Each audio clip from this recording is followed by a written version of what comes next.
Hello, welcome back to my channel. This is my August wrap-up video. I read about 8 books in August and definitely a couple more than the previous month, so I'm pretty stoked on my reading this month. I think that most of the books that I read were either 4 or 5 stars. The first book on my list is going to be Lemon by Kwon Yeo-sun. This one's a mystery. It involves sort of exploring the different perspectives of people who were close to or possibly involved with the murder of teenager young adult Yeo-sun. I think the writing in this book was okay for me. Some of the passages were kind of quippy and snarky, and that doesn't always land super excitingly for me. I don't know why. I just sometimes if the writing is a little too snarky, I'm just okay, it's not I don't know, it just feels a little corny to me, which I know a lot of people like that style of writing, so it's I don't think it's bad. I just it's not really for me. It just felt each of the perspectives could only go so far, and how much they knew about what happened to this girl. To me, it kind of felt that each section was a little bit repetitive. I really was waiting for some mysterious twist to emerge. It kind of didn't, so I guess not the worst experience reading it, but I definitely for a book that was only 144 pages, it took me a couple of days to get through. Just from that, I can just tell that I wasn't very engaged with it, but I did finish it. I'm not sure if actually it's ever revealed what happens with the murder, or if it is I might have just missed it. I think that either if it was just mentioned very quickly, and that's not actually the important thing about this book, the motive and the reasons why she was killed, that might not be the most important thing in the story. It could just be the author really wants to kind of pull apart these perspectives. To me, I think that just put a little bit too much weight on conjecture to be made about what happened. I would have liked a little bit more clarity on the events surrounding that. I guess I would say Hye-eun, I would call her the main character, because every single passage is kind of about her, things that happen because of her death.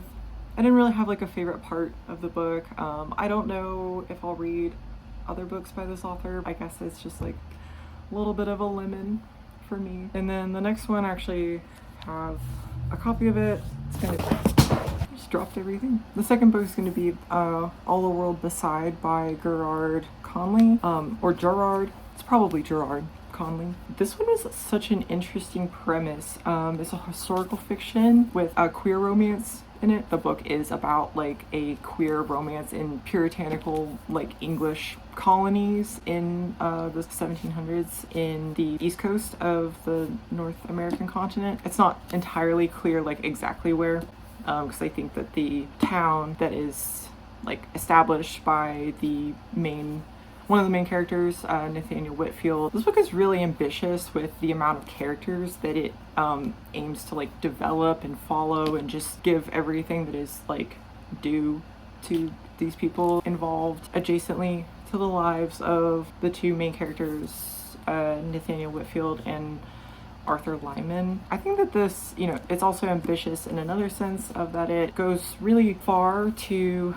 speculate and kind of establish what a queer gay relationship would have looked like in puritanical, very austere society. And there's a lot of yearning and pain and longing explored in these pages that I think was really refreshing, because obviously I think a lot of people would like to have us believe that queerness didn't exist back then. It's only some sort of new thing, which is so false. I like this a good deal. I did slow down about midway through the book, and I think that's because there is so much time given to the development of a lot of different characters. I think that did a lot of good things for the social environment. Each character is really different, and processing what is happening very differently, and gives such a myriad of perspectives onto Nathaniel and Arthur's relationship. On the other hand, that does take up time from possibly having more scenes of Nathaniel and Arthur, which I was interested in. I understand like probably why the author wanted to have us feel that distance, and honestly like rarity of moments when Nathaniel and Arthur could actually feel secure enough to be vulnerable and intimate with each other. I kind of have to balance like what I wish I had seen versus like what actually did happen in the novel and how that might have actually probably was the intended effect. And, you know, they probably were wishing they had more time together. Yeah, and the only reason I think this wasn't like a 5-star read for me was just because I wasn't like really reaching for it. Yeah, so that's a 4-star read for me. It's just great to sort of have that historical queer speculation. The next one is Convenience Store Woman by Sayaka Murata. This is just like a short little literary portrait of a woman in her early 30s who's been working at this convenience store for almost 20 years. It's a pretty like sharp analysis of the ways like people are really hypocritical about like what we should do to like fit in, and then how sometimes like we achieve those things and then it just is like not enough. Maybe so much of the challenge isn't necessarily like what we're doing in our lives, but just like the pressure and the critique and the expectations that are coming from other people that are like very unsolicited. You feel really uncomfortable for this character because like she's honestly like chilling at the convenience store, but everyone is like on her. Why have you been working there so long? Like, why are people so like in her business? Like, really doesn't matter. We're gonna do what we need to do to survive, and like it's not like that there's one like right way to do that. There's a part in the book where, you know, she capitulates a little bit to the like the desires of other people around her to like change her life, to make it like look like she's like kind of like, oh, I'm conforming, but like not too much. It's so annoying how people are just like in her business. This is a really interesting like precursor to Earthlings, and how in Earthlings it is this very, very similar critiques on conformity and like our current societal norms. I think I give this one 4 stars. Actually, I don't care. I think it's 5 stars because usually my 5-star criteria is I read it and there was like nothing that went off in my head. Like I read this one like so fast. I love the themes of like non-conformity and weirdness. I think this one just elevated from 4 stars to 5 stars. The next one is another ebook that I read, In the Dream House by Carmen, María, Machado. I love the experimental nature of this memoir. The sections are like not really longer than like 3 pages, at least ebook pages. I would like to get a physical copy of this to see like how it translates to print, like the fragments that she's writing in. I love a take on an archive, and the beginning of the book how she does a little etymological investigation into like the word archive and how archives function and who gets archives, who doesn't, why. She manages to kind of touch on all of that in a very succinct fragment, and I really appreciated that before we got into the actual content of the book, which is a sort of reflection on a long-term relationship that she was in. She's definitely situating her writing within lesbian relationships, and those types of relationships are not exempt from the experiences of being abused, being gaslit. It was a really like poignant read and like relatable. I read this one like so fast, like 2 days. The ebook was gone. I was like sucked it right up. Like the format is so good for like reflecting that experience of a relationship that becomes so like after years have passed, like it does really become like that fragmented, and you're like, wow, did any of that happen? But then it's like the way that she writes it is like, yeah, that isn't fine. You know, that's a very like surface level assessment of that emotional like abuse in a relationship. It's like each fragment recovers a sort of essence from the relationship that puts it back together really cohesively. In the Dream House and All the World Beside are different. One is a historical fiction and the other is a memoir. Both are dealing with that problem of the queer archive. So much of In the Dream House, Carmen María Machado is doing so much like research and pulling a lot of sources together to strengthen the archive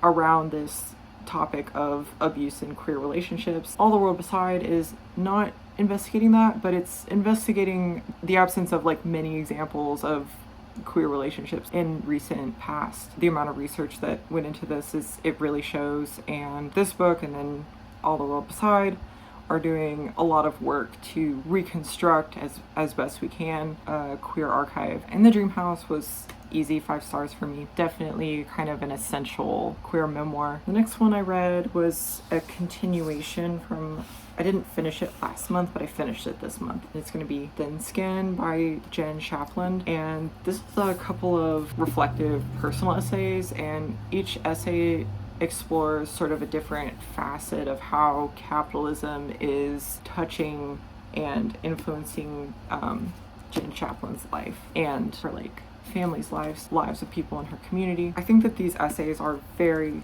very well researched and crafted. I really appreciated the meandering free association style writing that she uses in here. That style of writing just like, especially with like nonfiction, I think like really works for me. If staying on a topic for like too long, there's a chance that I'm like gonna put the book down. And I did put the book down for a while, so maybe that actually did happen, but I don't think it was because of the writing style. I think that maybe just some of the essays felt the tiniest amount of redundant, and so I think that's why I had to put it down. I think it makes sense that they turned out a little repetitive or redundant, is that it's all coming from her life. It's hard to avoid like every single moment that you might be repeating something. Like I don't think that like it's the biggest issue for me in reading this. I just think that like sometimes if things are getting a little too slow, too reflective in like a non-fiction book, like I might get a little bored. I know that people really like this, and I think that it is really excellent, especially like the first essay is like so good, the way that she's incorporating interviews that she's having with people, and I think that is like definitely the strongest essay in this collection is the first one. Yeah, I don't know if I would like reread this. I would recommend it to people if you're interested in like the first essay. I think just taught me the most. I think that the rest of them were very interesting to read, but it didn't feel like some new information that I literally never heard about was entering my brain. So I think this one was gonna be, I rated this one 4 stars just because of those like moments where I felt things were getting a little redundant, or just personally felt like it wasn't landing very strongly for me. I probably would like to read her other novel, my autobiography of Carson McCullers. I don't know anything about that person, so 4 stars. And then the next book that I really, really enjoyed was Martyr by Kaveh Akbar. I read this pretty fast. I would say that this is like a literary novel with some magical realism sprinkled in. There's these dream sequences that our main character Cyrus has that are really interesting and bring in a lot of like mystical element in contrast to like his daily problems. He's kind of spends most of this book trying to figure out what to do. One of its like central topics is addiction, depression, suicidality, and how all of that like affects the creative process. Cyrus is a writer and becomes very interested in developing like a new collection. He becomes very interested in the idea of like martyrdom, and he spends a lot of time thinking and talking to his friends, the other characters, about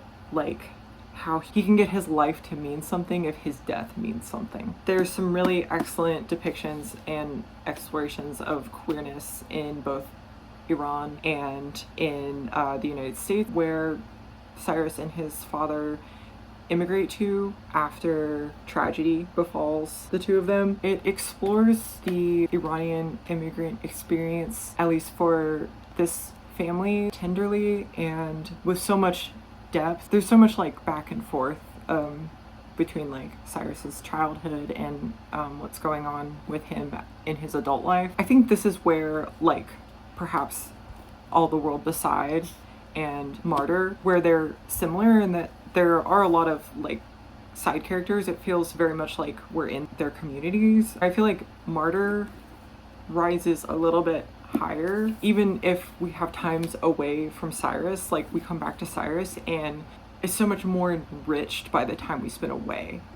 And where I feel like with All the World Beside, it didn't fully come back and reinvigorate the relationship between Nathaniel and Arthur in All the World Beside. But each time we spent away from Cyrus, I just felt like it was rich and so sad and heartbreaking. And just like the way that some of these tragedies that like Cyrus is having to process and deal with like all his life would not have happened without the sort of overbearing evilness of US imperialism. There's never a moment that I think that it's not dealing with death straight on. Every character, almost every character, I'm pretty sure has been touched by some kind of like profound loss. There is like a excellent twist reveal in this book. I kind of like caught on to like what was gonna happen, and I was like, oh, that would be like really cool. The twist is like beautiful, and it like just like seals like every single like cliche statement about like, oh, it wraps it up, it's rose on top or whatever. I don't know how many profound things and how many intense things were just dealt with so delicately, and they all wrapped up, and it was just like, it's great. I think it was really just like a perfect book to me. 5 stars. The next one is gonna be How High We Go in the Dark. I rated this one 4 stars. I think it's definitely speculative fiction. I'm not sure if it's like science fiction. There's like some sci-fi in it. There were a lot of different characters, a lot of different time periods explored in this. I think that like the one main thing that this book says that I really appreciate is that there's just like no one right way to get through a tragedy, to get through something cataclysmic. And the premise of this book is that there is a virus that emerges from melting Arctic ice, and it causes like a lot of devastation, a lot of loss. A lot of time in this book is devoted to like the after effects of that it's called the Arctic Plague, and I think that that is like such rich ground to explore the limits of human resilience, our adaptability, our capacities for grief. When do we move on? Like, how long do we hold on? It's really expertly done, and like when I say that there's like a lot of time periods, like it's like almost tens or hundreds of millennia is explored in this book, and I think for me that worked really well to kind of keep my interest going, just to see like kind of what new technologies were developed, where people ended up going. There's some space travel in this, and I think that probably the only part that didn't really work for me were a couple sections at the end that just felt a little like they might have just been saying the same thing. And after reading those sections, I felt like I was thinking that they could have maybe been combined a little bit, but that's like my only qualm with it. And I think it wasn't 5 stars. Like, I just think that if I don't read it all in a couple days, one sitting, that I'm like grabbing for it, it can't be a 5 star. Kind of fell out of this book for a little bit, so I think that's just like gives me an indication that it like this was really like helpful book for me to read, like just processing some experience of the pandemic. And like there's something about like seeing examples of people managing and just getting through terrible things that just like helps my brain. Yeah, I would totally like recommend this probably to like a lot of people.